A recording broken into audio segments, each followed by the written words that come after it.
తెలుసుకోవడానికి మనం ఏంటి టైప్ ఆఫ్ అనే మెథడ్ యూజ్ చేస్తాం అవునా కదా.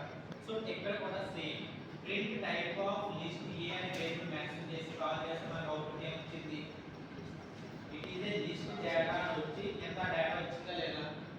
సో అది స్ట్రింగ్ డేటా అయితే str అని వస్తుంది, స్ట్రింగ్ డేటా ఇంటిజర్ అయితే int of అని వస్తుంది.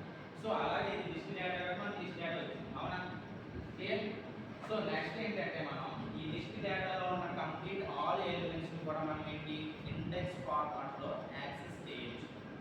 సో ప్రీవియస్ గా స్ట్రింగ్ డేటాకి వచ్చేసరికి ఒక వర్డ్ అనే స్ట్రింగ్ డేటాలో ఏదైతే డేటా ఉందో దాన్ని ఏం చేస్తాం మనం ఇండివిజువల్ గా ఒక్కొక్క లెటర్ని కూడా యాక్సెస్ చేసుకుంటూ ఇండెక్స్ ఫార్మాట్ లో మనం ఎగ్జిక్యూషన్ లో తీసుకొచ్చాం. ఎప్పుడు వాట్ ఈచ్ లెటర్ మనం బయటకు తీయాల్సి ఉంటుంది.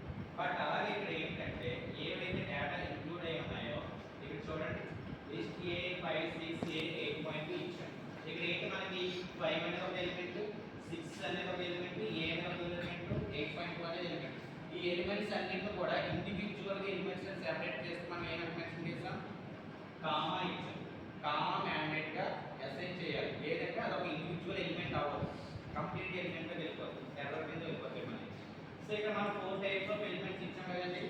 సో అందులో మనం ఒక ఎలిమెంట్ మాత్రమే యాక్సెస్ చేయాలంటే ఏం చేస్తాం, ఇండెక్స్ రూల్స్ ఫాలో అవ్వాలి. ఇండెక్సింగ్ అంటే చెప్పుకున్నాం కదా, ఫస్ట్ ఏంటి ఫస్ట్ 5 అంటే 0 ప్లేస్ ఇండెక్స్ లో ఉంది, నెక్స్ట్ 6 వచ్చేసరికి 1 అనే ఇండెక్స్ ప్లేస్ లో ఉంది, తర్వాత ఏ అనేది థర్డ్ అనే ఇండెక్స్ ప్లేస్ లో ఉంది, తర్వాత ఫోర్త్ అనేది ఇండెక్స్ ప్లేస్ 8.2 ఉంది.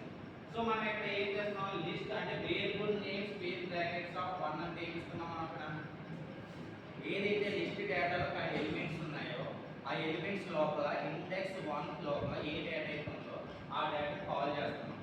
సో రూల్ ప్రకారం మనకి ఇక్కడ ఏంటి